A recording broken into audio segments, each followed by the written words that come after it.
Bulan Ramadan punya training dengan bulan biasa punya training. Ada beza ke tak? Ada. Tak beza lah. Dia beza dia time bulan puasa ni kita kurang energi lah. Ya. So bagi Amma kalau time hari biasa kita ada energi, cukup kalori.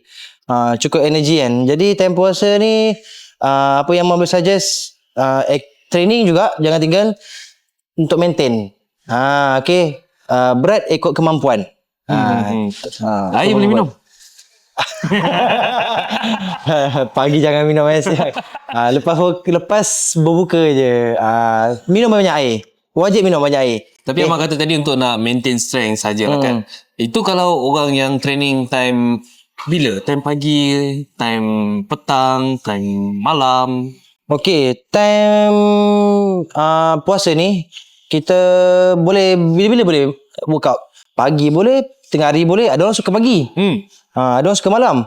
Macam Amma pernah buat pagi. Amma okey juga. Malam pun okey juga. Tapi make sure tak overtraining lah. Time puasa tu dapat sejam, setengah jam pun dah okey dah sebenarnya. Okey, dapat 2-3 game pun dah okey. Tapi berat tu jangan terlalu ringan, jangan terlalu berat.